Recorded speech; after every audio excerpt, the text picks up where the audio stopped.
岁月、环境、规则 ，LPL 在不断改变。6年中，有许多人问我，你为什么还在坚持？这局游戏对你究竟意味着什么？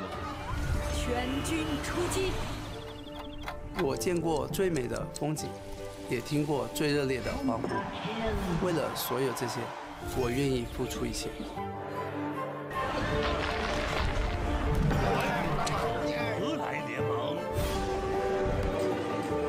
这局游戏是一段旅途，有人中途停留，也有人会做到最后，而终点只不过是另一个起点。50的血量，50的血量！我不懂那么多是非曲折，这局游戏赢就对了。 이번 게임의 낭만은 0부터 100처럼 무명에서부터 이름을 날리는 것이다. 我从来都没有后悔过自己走过的路。 这局游戏的魅力就在于创造奇迹。 많은 사람들이 전설을 보는 것에 열광하지만 다른 사람들이 그 뒤에서 흘리는 땀에 대해서는 잘 보지 못합니다. 하지만 이러한 땀이 없었다면 저희는 다시 이곳으로 돌아오지 못했을 겁니다. 欢迎来到英雄联盟。会变的是人和环境，不变的是游戏最后的胜利画面。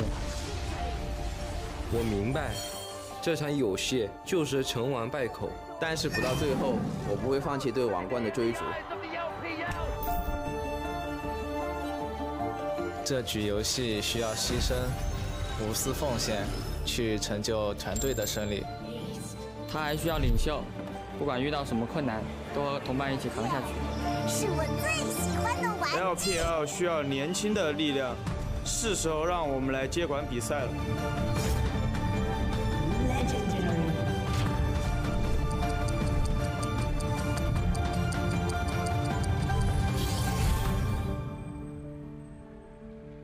想成为这场游戏的主角吗？打败我吧！我们的时代还远没有结束。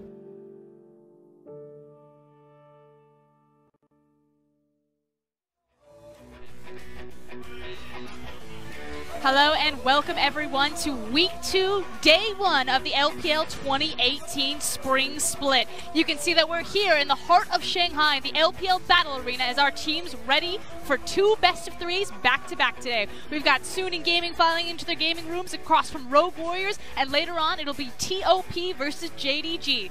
Smlz on your screen right now, filling out those slots. And hello everyone, I'm your host, Indiana FLICKR Black, and I'm actually joined by the velvety tones, the luscious Brento Raz. Mohammed, how you doing, Raz? Oh, I've never had someone describe me as luscious before, but I'll take it, I'll take it. I'm doing well, thank you for asking. Yeah, and you had quite a busy day. Now, of course, this is the start of a brand new week, but we're actually coming off of a broadcast from yesterday. You were analyst desk, you were casting, you were all over the board, and you got to cast an incredible upset, Snake Gaming over EDG in their home away arena. Yes, but I will say it was a shared cast. We both had that. There was a tag team. That's true. That was nice. That was nice. And it was nice to see the ending, of course, because there was some expectation of Snake coming out of week 1 with a 0-2 tagline to their win-loss record in Chongqing. But taking the win up against EDG, hearing the crowd just kind of shout out their name, I thought it was an incredible victory for Snake. Yeah, that was the most probably unreal moment for me, is just hearing how loud that crowd was. Snake actually went on to say that they had never heard an audience behind them like that, so certainly feeling the emotion. But Snake, of course, are not our only teams that are sitting at the top of the standings. We'll go ahead and pull those on your screen right now. It's also the surprise, Billy Gaming making a surge to the top. It's really interesting to see what's happening in week 1 of the LPL. Of course, Billy, new names in that respect, or at least new brand name, seeing them kind of rise to the top. JDG having that first real victory for themselves in the Eastern Conference. It's nice seeing how that rolls up, but there is a bit of familiarity with RNG at the top. Only really that because EDG and WE fell across in the Western Conference. Yeah, it feels like in the Western Conference that everyone is just taking games off of everyone, whereas the Eastern Conference with RNG is a bit more seeded, and it's really about the strength of schedule, because we see IG down there 1-1, whereas Suning have risen to the top. Yeah, that's what's really interesting. There were a lot of discussions, a lot of debates about which group was the hardest. Was it going to be the West or the East?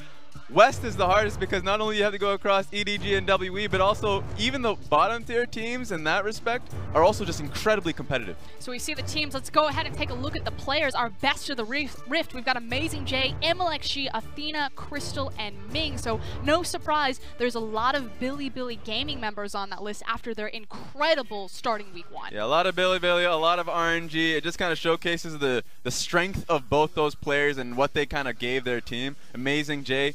We saw the damage that he was able to take per death. That just means that he was a massive tank or just such a massive front line for his team in these team fights. Yeah, incredible Camille performance in particular. Now XiaoAL, his stats popping up on your screen, and he shared the spotlight with Karsa for week 1. Yeah, speaking of Camille, the man brought Camille jungle for God's sakes. That's just how strong the champion is, but you can see the jungle percentage. The man was all up in the enemy jungle time and time again, constantly tracking, and he didn't overdo it as well. It felt like when he found himself a little bit of a deficit in terms of the jungle CS, he was always kind of taking it back. He understood what his role was. Yeah, and probably the biggest surprise for me was Athena's performance. The Sleeping Beauty finally woke back up, and it was the Prince and Azir boosting up those damage numbers. That is an incredibly high damage percentage, first in the league right now, but it makes sense. Late game Azir is going to give you those numbers. 100%. Those team fights meant so much for Billy Gaming. Even though he was getting constantly pressured by Melon and CA in the laning phase, he got out of it, and he was able to kind of spring like a butterfly. And then there's Crystal as Snake actually making an appearance. They don't often make our best of the Rift because unfortunately they've usually been on the bottom of the standings, but after that upset. Here's the thing about Crystal. They came out like 1-1. They didn't have a 2-0 victory like all of these guys over here, but he just output so much damage even in their loss. The man has been monstrous this week. And then rounding out our best of the Rift, of course, it's Ming, #1 in initiations. If you haven't seen that incredible Reddit Alistar play, you're missing out. The prediction on the Kalista Flash was sick. So don't give the man Alistar. Just don't do it. He's been an Alistar god this week. Okay, but those are our week 1 matches. Now let's go ahead and take a look at our matches today. Again, it's going to be Suning Gaming versus Rogue Warriors, and then TOP versus JDG. And Raz, when we sat down on this desk, you said TOP versus Jingdong was your excited matchup. Yes, because it feels like TOP has to prove themselves. If not this week, the next week they have to get a win for themselves. They're 0-3 now, and you can't hide their old name, of course, by just giving them a new brand name of TOP. When they were in Dan Gaming, they were in a monstrous losing streak. They need to come out with a victory at some point in time. And of course, we will be talking about them later on today. But let's go ahead and laser in on Rogue Warriors versus Suning, because I don't think a lot of people really expected this one to be weighted towards Suning. Is that honestly how you feel? Yes, I do. Just because Suning Gaming, there's a lot of fresh faces, and that's kind of the stake of what's happening today. A lot of new faces, so you don't really know who XiaoAL is. You don't know who Knight is. Those two players are you're going to be hearing a lot of them going out throughout the rest of the split because they're monsters. Yeah, and let's go ahead and start with XiaoAL in the top lane. I know that EDG themselves were looking at trying to make a bidding war for XiaoAL. It was Suning that retained his contract, and it was really just incredible 5v5 team fighting that has brought this guy front and center. Highlight after highlight after highlight. A lot of it was on Vladimir. He is a carry top laner that can just do a lot of damage, get a lot of strong positioning. It felt like every team fight, you can just assume that he's going to take a flank position at the right time. Real strong player in week 1. So rank him.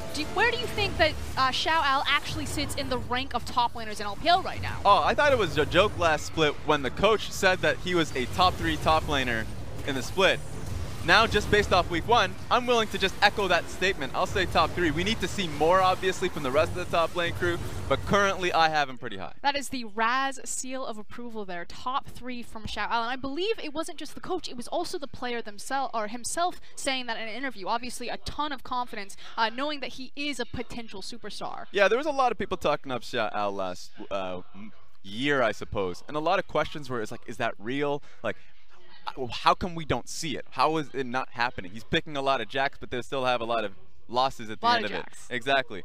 And a lot of it does come towards how the team plays, right? Because if you don't have a strong mid lane, and that's been a major weakness, of course, of Suning in the previous splits, and if your jungle position is not exactly hammered down, then your top's going to suffer. It seems like that's been hammered out, and going into week 2, seems like we might be seeing a lot of duo, trio, a lot of dives happening in the top lane in favor of XiaoAL. So I'm going to put you on the spot then, Raz. Is XiaoAL the key to success? Because it feels like you are waiting towards Suning in this best of series. When, if we look across at Rogue Warriors, this is supposed to be the Chinese super team. You've got Doinb, you have Smlz, you then have Flawless Mouse. These are very well-established names. So why does Suning have the edge?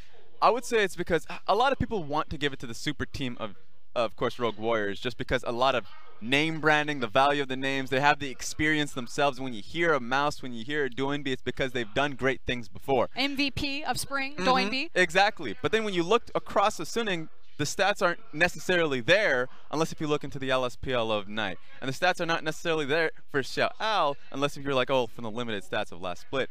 But they've been putting up values, and I would have to say that lane to lane for both mid and top lane, that I would wait it to Suning. I can see your face. I hear it. I know it. I want you on the record, Raz. You're saying that lane for lane, talent for talent, Suning are better than Rogue Warriors. I'll say that. Just the only question, of course, is going to be in the bottom lane, just because Rogue Warriors has Smlz and Killua, and I think that bottom lane is going to be pretty strong in both regards. But that's just a boring lane because both of them are just going to be running hyper carry, target, and embrace. But the top side of the map, I'll say XiaoAL has been strong and versatile in what champions he can pick, and we've had a lot of criticism historically for Mouse in that regard. And then you go towards the middle lane position, and we've been seeing a lot of supportive picks, so we don't really see strength in terms of laning phase when it comes to Doinb, just how his team fights play out. And Knight can play so much. He's already been through LeBlanc, Kassadin even, and he's had a lot of strong performances on the board. I'm hearing a lot of the Kassadins, the old problems of Suning. So then my question is when you wear egg on your face and Rogue Warriors, if they take the series, what happened? How do Rogue Warriors then best Suning? Just through the team fighting, it would have to be just based off that cause, because one of the biggest criticisms that I would have of Rogue Warriors is that they would just hard commit to team fights in the mid to late game position. So who's making the mistakes there? I would say it's a shared mistake because they're all going for that call. There's no real worry about what's happening in the bottom side of wave. There's no real wave control when it comes to it. They just hard flock towards Baron, hard flock towards these top lane like team fights rather than thinking about, well, the slow process of the game. It's just skirmish, skirmish, fight, fight, fight. So I would just say whoever the shot caller is, I'm about to find out soon enough. I'm going to blame them. Okay, so we'll keep our eyes on that one for the shot calling. Back to the overarching scheme, though, because we've talked a lot about Knight, and I feel like you're kind of overlooking Doinb a little bit as we have them on the screen right there. Like, Doinb has showcased the Karma, the Lulu. Knight hasn't expanded his champion pool. Do you think there's any sort of champions that one of these teams will leverage over the other? Because we haven't seen the most typical meta stuff coming out of them. I'll go straight towards the jungle position, because Lee Sin has been a very key jungler in the LPL, especially for these two teams. The funniest thing is that when you look towards Suning, they have two junglers. Tian, who they'll be playing today, and of course they have Hacker.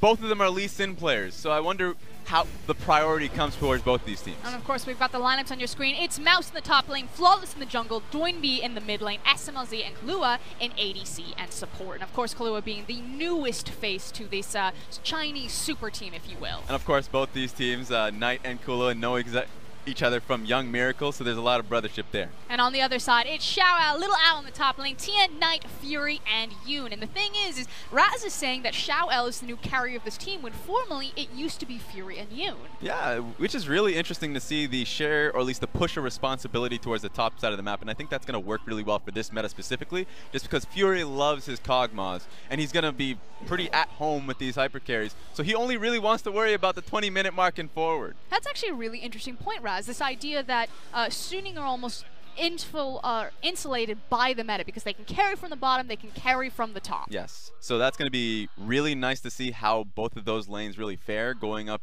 against like Mouse, going up against the bottom lane of Smlz and Killua. I think what's going to be a key difference between both of these teams is going to be towards the top lane. I know we hyped up XiaoAL quite a bit, but XiaoAL versus Mouse, we need to see something out of Mouse. We need to see him either attracting a lot of attention and not dying, or maybe the carry picks that he's been kind of playing when he was on EDG, like the Jace picks. He can do it, but I'm not too sure about it today. Well, you've heard us talk enough about XiaoAL. Now we're going to go ahead and hear from Mouse himself and send it over to the casters.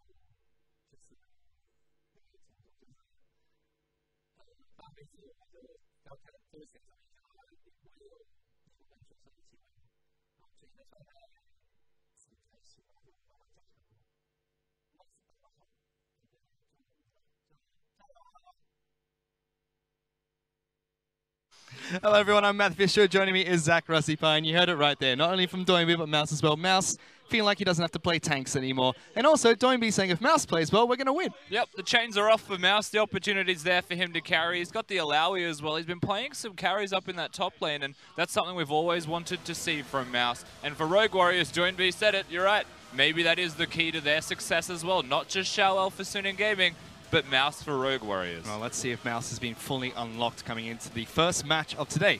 Rogue Warriors taking on Suning Gaming. What are the stakes here, Rusty? Because these two teams, off the first week of the LPL, have looked promising. Yeah, Rogue Warriors are a team that have a whole lot of hype behind them from just the roster individually, but we haven't seen a lot of team play coming out of them successfully just yet. So what you're looking at here is Suning Gaming have started 2-0. Rogue Warriors are currently 1-1. For Suning, they need to get the wins now, the first time they play against Rogue Warriors. The reason for that is there's always the concern, that lingering worry that maybe Rogue Warriors get it. They actually click, they find each other, they find that teamwork, and then they're a completely indomitable force running around in the LPL. You get that head-to-head, it helps so much with the standings implications later on. Because they have some household names in their team. Smlz, Doinb, Mouse. Many people have heard of these players. Then you see the likes of Flawless come in with his Lee Sin looking really good to kickstart the LPL. Yeah. Killua hasn't been doing too bad as well in the bottom lane as a support. Whereas for the side of Suning Gaming, we've already heard it from the desk. Raz said that Fury and Yoon used to be the carriers of this team. Now XiaoAL definitely one of the players to watch. Yeah, Fury and Yoon have also been super good at rotating around the map and playing defensively if need be. They're very good at playing the Tahm Kench style of play. Now, I don't expect anyone to get Tahm Kench currently. That's how strong of a champion he is. But that style of play, that fragrance that you see from the bottom lane of Suning, can be translated to having XiaoAL carry. And I do agree with the desk. I think that the meta has insulated their strengths a little bit more. XiaoAL has always looked like a good top laner, and now it's his time to shine. Let's see if this game is his time to shine as we head into Champion Select for game number 1 between Rogue Warriors and Suning Gaming. Sejuani, Kog'Maw, and Ryze, the first 3 bans that come out from Suning Gaming, whereas we have Zoe, Vladimir, and the man that you predicted to be on the bench, Tahm Kench. Tahm Kench has to hit that bench. Vladimir also gone from XiaoAL. He's played it 3 times so far in the LPL in his 5 games, so not a surprise to see it removed given how well he's been playing with it. You saw the highlights earlier. And is Kog'Maw just an SMLZ ban here? We know it's a hyper carry. We know it's played in the LCK, but he is known for that champion. He's definitely a hyper carry player, and Kog'Maw is one of his signature picks. Well, Rogue Warriors do lock in Malzahar as one of their first picks. This is the champion that we commonly see banned during the first rotation of bans, instantly picked up for Doinb. And it does feel really dependent on the team as to if Malzahar is a super high priority. Yesterday he was getting last picked, even skipped through an entire pick ban phase untouched. It looks like Doinb's got a higher preference on that, and it makes a lot of sense with Doinb's playstyle being so roam-centric. Yeah, it seems like Suning Gaming more afraid of the Ryze, which is one of Doinb's well-known picks in the mid lane. They banned that out first. Taking away Sejuani from Flawless as well. Their first 2 picks are going to be Ezreal as well as Alistar. Most likely Fury and Yoon's champions in the bottom lane.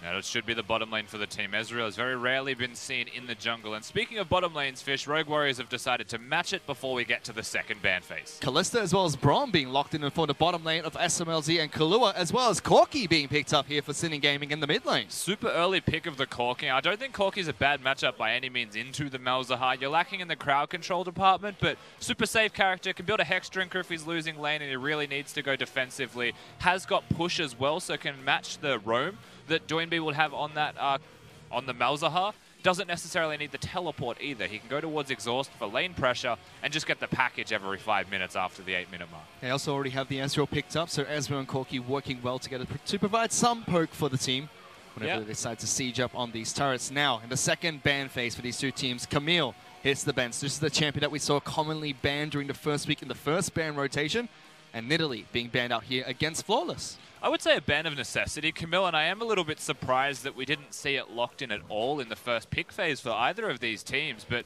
not wanting to show their hand in the top lane just yet. XiaoAL and Suning Gaming being on Red's side may look towards the counter pick for just him as the only solo lane left, so that makes a lot of sense. And Rogue Warriors don't want to show it too early, and they want to actually be able to perhaps ban some champs away from Suning. We have Gangplank, the final ban coming in from Suning Gaming before they get their first pick in the second rotation.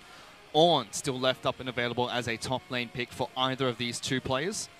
And Jarvan is the final ban that comes out from Rogue Warriors. There is a Kha'Zix as a possibility for pick in the jungle position, as is the Lee Sin that Raz was mentioning on the desk for Tian. If he wants to play that, Flawless can answer with a very similar champion of his own, and it does feel like between these guys, we're going to have a carry-off in the jungle. There is a chance, however, knowing Suning Gaming, that they do something a bit different. Let's see what their first pick is going to be. Hovering over the Zac, quickly changing over towards Gnar, locked in for XiaoAL in the top lane. Meaning they give their jungler their last pick here. XiaoAL has priority, wants to pick the Gnar, mostly as a denial for a Mouse as well as just a strong champion that has an overall good laning phase. Nothing really counters the Gnar. There are some that do well into it, but the direct counter still means that Gnar will pretty much just survive if he plays well. Which does mean Ornn is left open and locked in for Mouse top side of the map. Ornn, one of those champions that just has a strong laning phase regardless and should be fine up into XiaoAL's Gnar.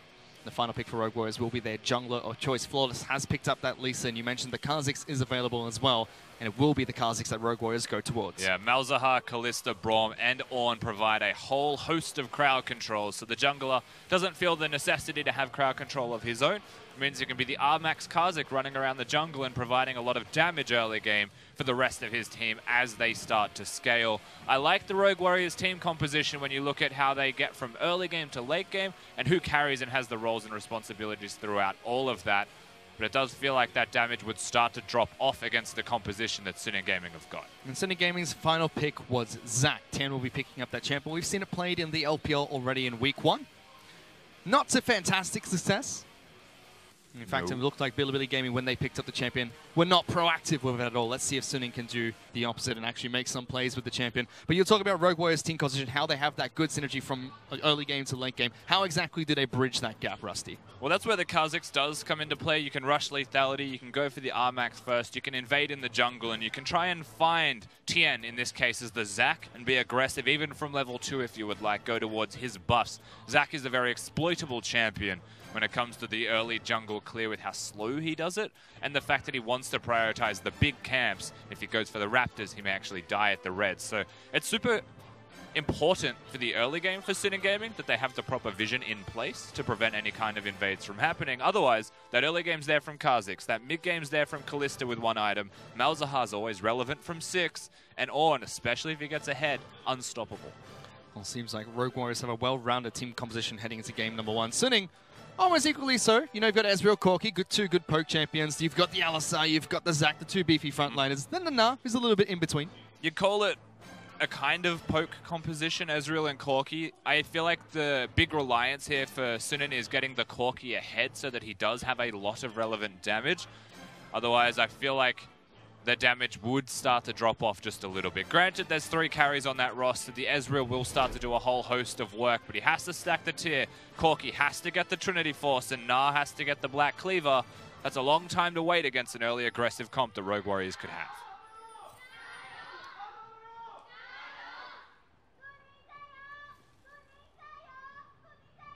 I respect you. Still some diehard fans here in the audience today.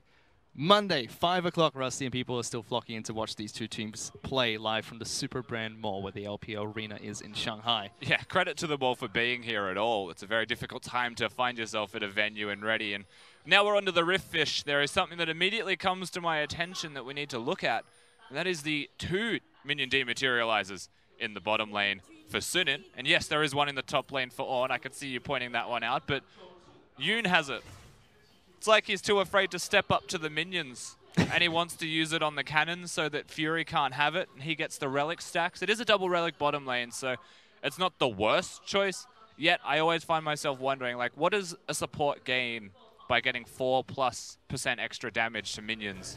And is the Alistar just going to walk up, max pulverize, and try and help the Ezreal have wave clear? Is that his greater purpose? Doesn't feel right or sit right with me. I think it just means that he knows he's going to lose lane so hard, and he still wants to get that extra gold by guaranteeing himself cannons. Well, let's see what Yoon can do in the bottom lane. He is running the Unsealed Spellbook once again, which we've seen many Alistars do since Ming picks it up in the LPL for RNG. Top side of map, you already mentioned, Mouse has picked up his own Unsealed Spellbook, starting with Ignite to kick things off. He also has that minion dematerializer. He does, and being an Ornn, of course, being a tank in the top lane, Maokai is one of the other champions that will go for that, is to help clear the cannons as well. So you can clear the rest of the minions very successfully. Maokai with his Q, Ornn with every single spell that he has also clears them, so gets rid of the cannon, can control lanes, and this is a kind of matchup thing where you're against the Gnar who will push you in. It helps you deal with the wave clear and try and match it if he wants to push and disappear. You can only see very early into the match. Mid lane, Corki has a good push in onto the Malzahar. Flawless hits level 3 nice and early. Moves straight over towards Scuttle Crab, whereas Tian still farming through his jungle. He went blues to wolves, now on his raptors, taking some time with that. Mouse, however, doing fine top side of map. Minion dematerializer used already, and still more trading in the mid lane between these two. And a near full clear for the junglers, except for the Gromp and the Scuttle on the bottom side of Sunin.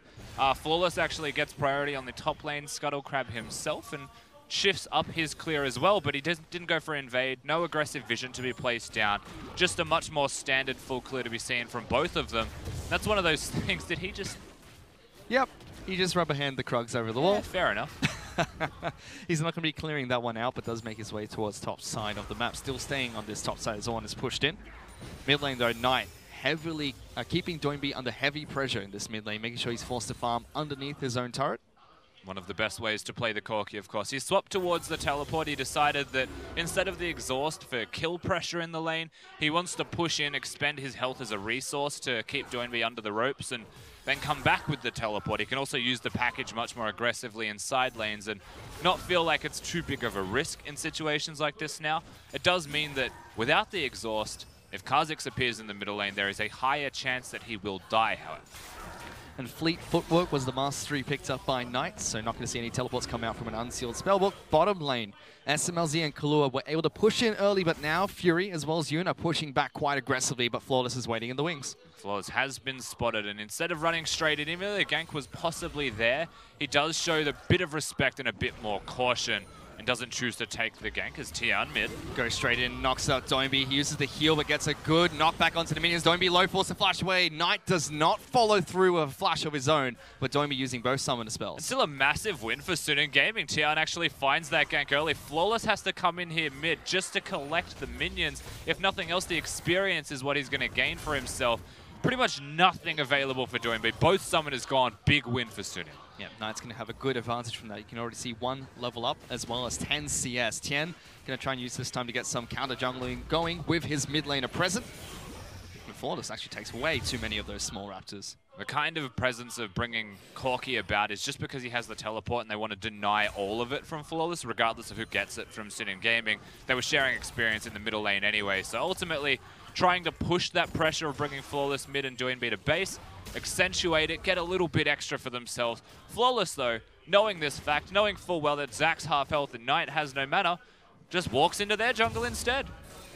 We'll stop Knight from going back to base. Meanwhile, bottom lane, Smlz in some trouble. Yoon can't get the stun onto the carry, but Fury goes forward. He picks up first blood onto Kalista, gets some extra damage onto Killua while he's at it. Super clean from Fury. He's also got 4 sacks of gold in his inventory as well, so a whole lot of money there for the Ezreal of Sunin Gaming, and big moves early on in the game, and just the 2v2 kill. Flawless is relentless. Tian and Knight have not gone back to base. Doinb is here. Tian in trouble. That's going to pop his passive, force the flash over the wall, but Knight following through, trying to get good damage onto Flawless. He flashes away, gets over to the blast cone. Doinb and Knight go at it. There's a lot of voidlings here. Knight's trying to cut this one back. Is there enough damage? He gets a small heal there. Still running away to Silence Field. Barely there, but Knight lives with a sliver of health. The silence isn't going to get him, and Tian also just trying to pressure in this middle lane now. Corki has the teleport, so at the end of the day, Doinb also has to go back to base one more time and perhaps reset his mana pool.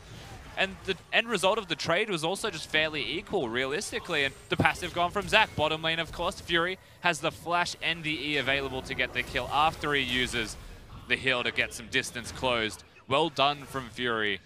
Very difficult thing to predict from the side of Rogue Warriors and dodge that at all. Was able to not only weave in the Mystic shots through the minion wave, but good job from Yoon, gets the double knock up to start that. Moving back into the mid lane though, Knight had a nice advantage there, but capitalized by Flawless, but it's just been a bit of a brawl in this mid lane so far. And a random piece of information for those watching as well that will make a bit more sense for the state of the bottom lane. If you see a minion dematerializer for the support and he hasn't actually gone towards the magical footwear, which they often want to have because it's free boots, he may rush Mobies because he wants to get boots earlier than the 10-minute mark. You can't buy them before that point. And he's got them now as Flawless is in the mid lane. Goes for a gank. There's that level 6 from Doinb. Knight is in trouble. Forced the Valkyrie and flash away. Now very low on health. Again, so much pressure, but not a lot of kills. It's 0-1 on the scoreboard. But everyone's being forced back. Everyone in the middle lane in the jungle is trying to pressure each other and push each other further and further behind. But their CS values are still relatively high because the timing has been okay on the recalls. They both have teleport. The real winner is Flawless. He's got an experience advantage at 6-5. Tian's now helping push the mid lane, and he's going to tick the 6 himself. And once again, at this point, now that Tian's come mid, pretty much back to equal besides the gold. He's got a big CS advantage as well, as you mentioned, experience as well as gold. You see in the mid lane, Doinb using that unsealed spellbook to change to teleport to get back into the mid lane a bit quicker. And that bottom lane, you can already see, as you mentioned, Yoon was able to rush those Moby boots before 7 minutes in this match. So he will be able to roam around and move pretty quickly on this Alistar. Feeling very good about himself by having those boots. It also helps for engagements in lane if you have control. The new runes do make Alistar super tanky, regardless of if he rushes mobility boots, where usually he would be quite susceptible to being engaged on by a Braum and a Kalista. And now that he's level 6 as well, even harder to take him apart. Yoon, also running Unsealed Spellbook, has chosen to stick with the Ignite for the moment to continue that added lane pressure on the Kalista running over hill. Hasn't gone for a teleport or for a ghost just yet. Knight will pick up his first package as well as blue buff of the game. And I know that Rogue Warriors, they've played a few matches so far, 4 matches in the LPL, or 4 games I should say. And the 2 games they lost, Rusty, were games where Rogue Warriors did not have any early game tempo. Now 1,000 gold behind Suning. What do Rogue Warriors need to do here? See, the gold doesn't actually reflect the amount of control that they have around the Rift as well. This is a dangerous time given the package that Corki has got, and that their bottom lane did get 2v2'd. But we also said that Flawless is a key factor to their success, and his invades have been successful, albeit super aggressive. It hasn't put him behind. He's got the slight gold advantage, and now he's able to steal away a red buff. So Flawless, he's doing his work to compensate for any points where they would be behind in tempo or losing on the map. He's trying to help quite a bit, and Mouse is also doing well in the top lane. Let's see if they can get that tempo through the mid lane. Knight takes quite a bit of damage from Flawless. Every time, half health. Top side of map, XiaoAL and Mouse going at it in the top lane. There's the ultimate coming out from Ornn. He's low on mana, redirects it the wrong way. Yeah, you take that, Horn. Relentless in pressure, forcing Mouse back to base. I don't know if the kill was going to be there regardless. I feel like XiaoAL was not even slightly afraid of the Horn. Mouse just completely whiffs it and walks away anyway. So we get a reset. That was the Gnar ultimate actually used as well at the start of that fight. Meanwhile, Flawless looking to try and make a play on the bottom side of the map. Does go invisible, was spotted out by a ward though. And Mouse uses his teleport to get back into the top side of the map. Smlz marching forward, does have Flawless here. Killua will step up to the plate as well. I think Smlz accidentally hit the wrong target there as well. The Braum passive was gone from Yoon where they might have been looking for the stun. A lot of pressure being applied on the bottom side just by Kha'Zix's presence, alleviating a lot of that pressure that was placed onto Smlz and Killua in the bottom lane 2v2. The CS is pretty much equal between them as well, the kill aside. It's just that Fury is a mighty large Ezreal, though the extra Klepto gold that he has been receiving. Taking stock of things 10 minutes into the match, fairly even between Rogue Warriors and Sinnoh Gaming. Sinnoh Gaming have a slight gold lead of just under 1,000.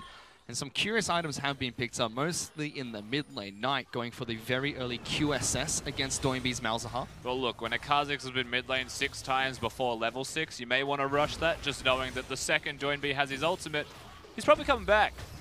In an educated guess, he may come back mid lane about 6 more times. So the super safe route here in Vladimization, we have seen this from some mid laners against Malzahar. You'll need the QSS eventually. Why not just rush it? He does have a Sheen to back him up with some damage. Meanwhile, Yoon as well as Tian looking to see if they can duo a dragon, as XiaoAL being very safe on the top side of the map, as Kha'Zix and Malzahar both went missing from the map. It's the least impactful duo to ever touch a Drake in your entire life. Corki's now come over to contribute, so it will speed up the process of this Drake being done. And that 3-man pressure on the top side, Doinb got rid of his teleport for Ghost as well. So if they want, Sinnoh Gaming could all in on the bottom side. We'd already mentioned Rogue Warriors rely quite a bit, or have relied quite a bit on tempo to get the game going, but good response coming out from Sinnoh. They get a dragon, and they do take down the second turret of the match. About 5 seconds behind, but it was the first turret gold for Rogue Warriors on the top side. It was shared gold, however, as they tried to rush it down. No individual member picks up a crazy amount of more gold. Okay. XiaoAL was trying to stop recalls by doing that, for the record. Oh, okay. That's fair. He was throwing it backwards so that it looked like he completely whiffed it. It's cute. And XiaoAL is one of the players that we've talked about on the desk. We talked about it when we opened up this cast. He is somebody to watch, not only in his fancy and flashy plays, but also just then being very safe, making sure he was away from his outer turret, backing off so that he didn't fall to the three-man combo. That's the interesting part of this game so far. XiaoAL, yes, he was safe and he doesn't die. The bottom lane, the exact same thing. No one goes down there. When the trade was made from their respective opponents, the real victory was that the Drake was given over to Sin Gaming as well as the turret, and that was a Mountain Drake. So that will help amplify any further objectives and structures they want to take down. But the gold gets to equalize a bit more from RW, and you call that a win on their part as well, as to what they need to achieve in this game to stay in it. And the added pressure we've seen from Flawless in the mid lane, helping out Doinb, has allowed Doinb to chip away at that mid lane outer turret. So although Rogue Warriors very slightly behind, do have some good pressure on the mid lane. They certainly do. As they try and push around this middle lane as well, you look back towards the junglers, and Zach, you just saw Tian in the river, looking for an opportunity to gank. Of course, he was spotted by a ward, but he hasn't stopped hunting in the area as he constantly tries to look. Now, Doinb is currently a decent target to aim for. You want to get the stopwatch from him, though, first. You don't want to all in for a kill unless you guarantee yourself able to get it. Bringing the bottom lane's a good way to do it. Well, Tian's able to get behind Doinb, but whiffs the Q. Yoon is waiting in the wings well. He flashes in with the pulverized headbutt. Doinb popping his own stopwatch. Killua jumps in, but he gets delivered into the back lines by the Zac. Ultimate coming out from Malzahar, instantly QSS by the Knight, who uses it on the Corki as Ornn jumps into the mid lane as well. Yoon in trouble. Going back in. Does lock down Doinb. Good damage. He's the first to fall in the fight. Second stopwatch being used by Mouse. He tries to charge away, but Fury picks up that kill. Knight even going further forward, and it's Suning Gaming to get the 2 kills. Suning get the clean 2 kills. No trade available from Rogue Warriors, and they teleported in. They tried to be proactive in response to the engage of the Zac. Now they are made pay for it. The next turret goes down. The middle lane outer turret as well. Super crucial stuff here from Suning so far. They're going to continue pushing this one through, making sure it gets denied by the turret in the inner side of the mid lane. Already Flawless trying to wrap around, getting to the backside of this map. Yoon in some trouble. Flawless is invisible on top of Tian, goes for Knight instead. Killua tries to jump forward, just forces the Valkyrie out of Corki in the end. Flawless is being an absolute menace at the moment. We'll get to watch the replay again. Doinb uses both summoner spells to get out, sees Yoon, and doesn't reactively use the stopwatch either when the combo came about, uses it afterwards. Now, he's a lucky man that he wasn't inside that Zac ultimate, but the QSS from Knight's enough to disengage. From this point, you're done. Rogue Warriors don't need to keep going forwards. Alistar has ultimate. Tian gets a 3-man knockup, smacks them together with his bloblets, and they just die for completely overextending. And the reason for it is there isn't one. They just thought they could do something and they couldn't. Suning get 2 kills as well as the mid lane outer turret for their troubles. Rogue Warriors with Flawless stopping the recalls coming out from Suning nice and early, give them some time to pick up Rift Herald. That's going to be picked up by Flawless himself. Knight does have another package for himself. Was making the best of a bad situation there from Rogue Warriors to actually pick themselves up that Herald and stop those recall times. Of course, the Kha'Zix is a giant nuisance when he's leveled up his R first. He's invisible running around in the river or the jungle. So this has given Suning close to 3,000 gold of an advantage over Rogue Warriors. Synergy. So Work's going to clear out a couple of wards there. XiaoAL still split pushing on the top side of the map, doing fine against Mouse. Has gone for the Iceborne Gauntlet first, which we see most Ornns pick up as early as they can. I always wonder what supports are thinking in situations where they're 1v1 in a mid lane. It took Yoon a few seconds there to be like, hang on, what am I doing in this lane? I should probably leave and place vision and help my team achieve something. He was just trying to see if he could find someone from the other team. If they were going to push that lane, then they can rotate quicker. And if he doesn't see them, he actually has Moby Boots, so he'll be able to be the first person to arrive at another venue. Herald placed in the bottom lane, and Tian wants to engage if they consider using the Herald. Bit of a waste. Gets a charge in, will knock down the bottom lane outer turret to about half health, but Suning very quick to react to the pressure coming out from Rogue Warriors in the bottom lane. You'll take the damage if you're Rogue Warriors, but it feels really rough that they don't pick themselves up a structure from having the Herald.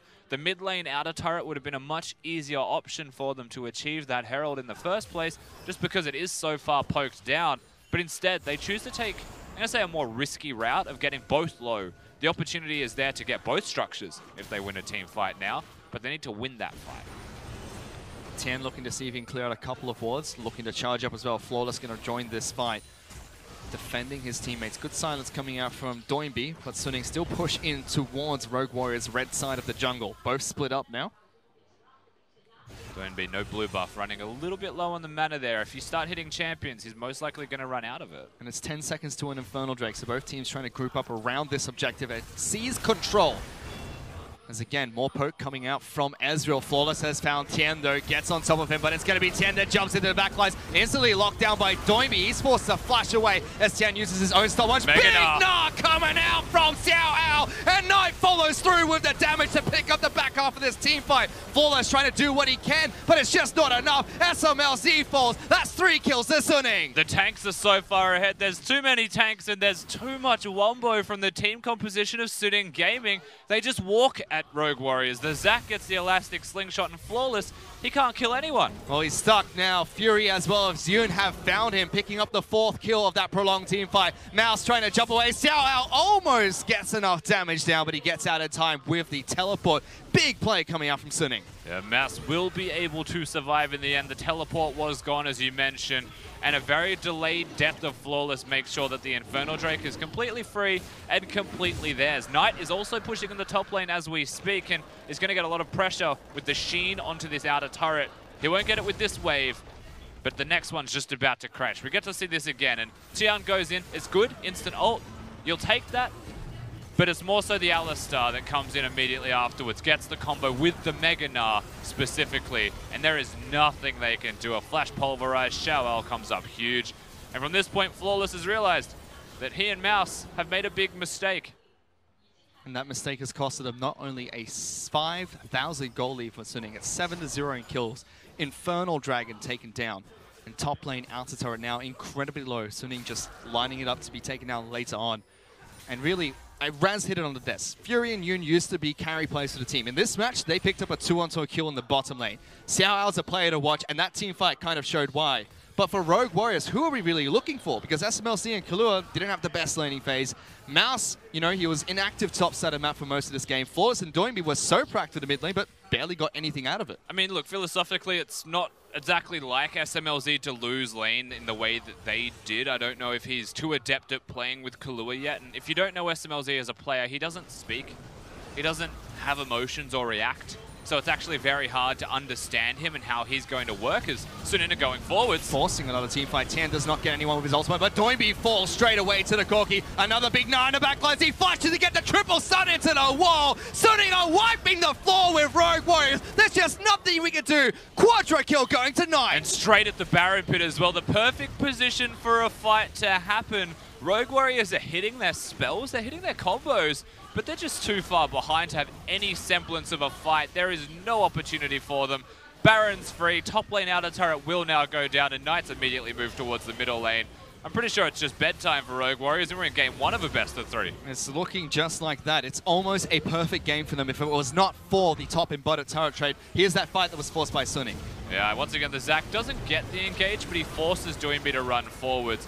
You got a quadra kill from Knight in this fight as well, but the reason he gets the quadra is Yoon's pulverizing them, XiaoAL's flash ulting them into the wall, and the carries of Suning have the easiest job of their life right now in this game. And again, going back to Rogue Warriors, no tempo picked up in this match. Looking like to be another disaster for them. Smlz trying to farm top side of the map, still sitting on just the Blade of the Ruined King, waiting to complete his first Zeal item. He's looking across from a 3 completed item Ezreal, and Knight as well, Trinity Force, Rapid Fire Cannon, even that QSS for safety. Now has the package. They know Knight's there. Mouse can take quite a bit of damage. Wow, Knight just obliterating him for now. Will get knocked back by the ultimate. Flawless is going to show himself. Mouse is low. Knight gets the solo kill, trying to get out of there. He might just do it. Doinb's trying to wrap around. Knight trying to set out Flawless. He goes for it. He gets the double kill. Outplayed them 3-on-1. Knight, what a god. And he just gets to walk away. Alistar comes in. The reinforcements are there. Knight is huge right now. 9-0-2 and Suning Gaming off the back of their mid lane to just win everything. No matter how far ahead you are, you're up against a Kha'Zix, Ornn, and a Malzahar. You get out alive, you get 2 kills. That is a fantastic play from Knight. He's continuing through in the bottom lane. They have the Baron buff to work with. XiaoAL still on the top side of the map, pushing down top lane outer turret. Tian is in the mid lane, split pushing with super minions where that inhibitor turret has fallen. This is a near flawless game for Suning. It certainly is. You want 1 kill for Rogue Warriors and they might feel better about themselves, but they've been completely bled out. The gold difference is blown out of proportion here. You're just waiting for the game to end, honestly, but we want to watch Knight. We want to watch him get the 1v2. He's on a ward. Knight doesn't know it. What Knight does know is that he can 1v1 Mouse very successfully. Flawless is meant to have a lot of damage, but he doesn't get straight into the fight, doesn't use the jump. And by the time that happens, Knight's already got 1 kill. QSS jumps away and just sits here with the Gatling gun in the queue. Has no idea where he is, but educated guesses, of course, of an invisible Kha'Zix. He's probably next to me. Well, getting back into this game, Suning can be able to take down mid lane inhibitor turret. Top lane inhibitor falls, bottom lane inhibitor is already down. 3 inhibitors are going to fall 23 minutes into this match against Rogue Warriors, and they are already marching towards the Nexus. With the Baron buff still available, I feel like they're just going to start hitting those turrets, and Rogue Warriors have one last desperation fight in the tank. Now, I don't think it'll win Fish, but they will try. Oh, it's going to be Suning to try to force first. Tian jumps in, instantly locked down by Doinb. That's not really the target you're going to look for as the Malzahar Flawless now trying to get in big. Double pulverize coming out from Yoon. Flawless forced to back away. Suning still playing this one nice and safe. Killua jumps in, gets the stun onto Yoon. He pops his own ultimate. Tian now charging back in. Fury looking for some extra damage as well. Second Nexus turret is going to fall. Suning already on the Nexus with their super minions. Yoon pops the stopwatch. He may be the first casualty for Suning as he comes back out of stasis. They knock down every single turret inside of Rogue Warriors base, but Rogue Warriors holding on for their dear lives. Mouse gonna try and push forward on top of Knight. He flashes away. XiaoAL's going over the wall, looking for more. Knight gets the first kill. Doinb takes a chunk of damage. That's a double for the Corki. Killua gonna go down. That's the triple. Flawless hops away, gets into the fountain, jumps back out. Quadra kill picks up as the Nexus falls. Suning take down Rogue Warriors. Knight was seeing penta kills, but the game ends first, and Suning Gaming just dismantle Rogue Warriors. Not a single sign of life in the system comparatively. I mean, they went down fighting, but it felt like a little kid being held at arm's reach by a full-grown adult in that game. A whole different echelon of play. Absolutely beautiful coming from Suning in this first match against Rogue Warriors. We already mentioned at the start of this cast, Rusty, what this best of 3 series means. Suning currently 2-0 in the East Conference, really looking like East Conference contenders. Rogue Warriors, impressive start, however still 1-1. They need this win to not only knock Suning down, but also propel themselves further forward. And we just saw so many individual great things from Suning Gaming. And once again, when you look at Rogue Warriors as a roster, you say their individual players are highly skilled, but their team cohesion is something that may well be lacking. Well, if they're losing individually, they don't even get a chance to practice team cohesion. And SNG just picked them apart from lane phase, and that just went through to the rest of the game. It carried over in a super successful game closeout from them with that lead, and that's impressive from SNG. It was clinical and an absolute shellacking at that from Suning Gaming, able to take down Rogue Warriors in decisive out. Almost a perfect game, Rusty. Besides that really nice turret trade that came out from not only Rogue Warriors, but also Suning Gaming, that 1 kill at the end, unfortunately denying that perfect game, but still a fantastic start for them. And now you've got to look at Rogue Warriors and say, what the heck are they going to do for the rest of this best of 3? Yeah, look, I feel like Rogue Warriors are a side that are not unfamiliar with losing. Each individual player has been on teams before. Jingdong for Doinb. Mouse on EDG has had some very poor moments himself as a player. They're very good at bouncing back is what I'm saying as well. So yes, they're down 0-1. I don't think we'll see a tilted Rogue Warriors by any means in the second game. You just want to see them go back, hit the drawing board, and have the coaching staff talk to them and say, these are the things that we need to fix. And there you can already see them backstage very vocal about what they're going to do next. But to break down that game and to bring us into the next one, let's send it back to the analyst desk. Thanks, guys. And I'm back at the analyst desk, and I have to give it up. The prophet himself, Raz. You said that individually, pound for pound, Suning were just better players than the Chinese super team. And you were correct. That was a first blood. That was a quadra kill. Suning slaughtered Rogue Warriors. It was just a matchup of Super Team versus a Super Saiyan team. Take another look at the logo again. That right there is a charged up Suning. Thank you. Now we have it. It's not an actual fire bear. It's not a lion. It's actually just a bear that has gone Super Saiyan. Yes. But I do want to start at this game and the thing that really jumped out to you, which was the Malzahar. It was a Malzahar priority for Rogue Warriors, and you had some thoughts on that. Yeah, I thought it kind of really told a tale of what Rogue Warriors wanted. We saw them in the Demacia Cup. We saw them earlier on this week. They're a team fighting team, and they really were just centered around these skirmishes. Skirmishes, mid-game skirmishes that they really wanted to just focus on. So what does Malzahar tell you that a team wants? A team just wants to hopefully get to the level 6, level 7, and just try and get him out of lane to try and roam towards the bottom lane, maybe top side of the map, get control early, and then just try and pick for fights, get vision control, and see if you can find something. And that's pretty much exactly what happened. Rogue Warriors, they broke the lane phase relatively early, unlocked that Ornn, and then went for a fight or a skirmish in the mid lane. But hold on, before we get to that replay, we do have to give credit to Knight. Yeah, incredible player, 41% damage coming out of him because once he got to his item break point, he was breaking people. Quadra kill. Yeah. And he was really the big victor of this mid lane fight. You know, 13 minutes into the game, Rogue Warriors, they try to make the play on that Malzahar, and it's Sooning Knight that helps pick up all these kills. Yeah, this is usually when Rogue Warriors should be moving, but they get moved up upon. 2 waves of engage. The first one didn't work out. Doinb pats himself on the back, but then the second one follows through. The most impressive part about this is the disengage coming out of Suning Gaming, recognizing that they don't actually have to take this fight until this point forward when Alistar is like, all right, we can go in. We have our cooldowns ready. Immediate teleport coming in from XiaoAL, and we just get to see Suning Gaming with proper communication just dismantle Rogue Warriors. So what happens from that point? If Rogue Warriors, their game plan is we need to take the mid-game fight, they try to go for the mid-game fight and it falls apart, what do you do? I mean, hopefully look for the next one. That really is what it comes down to, because even after that lost team fights, theoretically they should be still in a proper position. Corki still needs to get those items ready. That just worked out because of happenstance. Corki shouldn't be strong at that point because he actually built a QSS, which takes a lot of gold just to be defensive there. Yeah, so the individual talents again, but we do have the rest of those fights because unfortunately for Rogue Warriors, they never really got another chance, and it wasn't Little Al, it was the Big Al. Not in position. The man is literally Fat Albert. You'll see very soon enough when he gets and sees the play. Boom!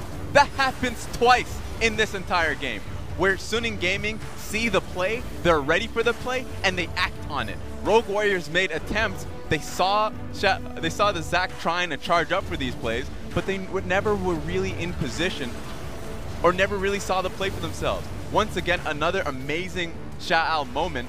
The man was a monster here in this game. And it feels bad. I know that Knight is then going to pick up all of these kills, get the quadra later on, and walk away with man of the match, but it felt like XiaoAL was really leading the charge there. Okay, yeah, in the team fights because he's Gnar, but then we got to see an incredible moment from XiaoAL, or at least Knight in the bottom lane, where he not only gets a pick off of Mouse, but then makes an incredible outplay to get the double kill and walk away from that one. So I thought Knight had his moments as well. It just comes back to the moment where the two now new superstars, I'm just going to throw that word out there, of this split of the LPL, Knight and XiaoAL are both on Suning Gaming, and we get to see a lot of them going forward. You're going to automatically tag them with superstars and they're not just going to stay Super Saiyans for a little while? I probably should just call them Super Saiyans for now, just kind of make it safe. A safe call there, but I'm not a safe man. I'm just going straight for it. That's the first time I've ever heard you say that. Raz, not a safe man, the Super Saiyans, Knight and XiaoAL to look for. Is there anyone else? Because Fury also got a 1v1 kill on Smlz of all people. Yeah, that was great to see. I think it's... At first, I was like, that bottom lane, we don't really need to see that much of it because it should be incredibly safe. But it just looks like the 2v2 is much in favor of the, I guess, stationary. We've seen them from that last year, Yoon and Fury kind of playing with each other for a very long time. Great is what you're saying. Exactly. It seems like the cohesion needs to be there for Killua and Smlz. Not there just yet. Excellent. That said, we are going to go ahead and throw it to a break, but we'll be right back with Game 2 between Rogue Warriors and Suning Gaming.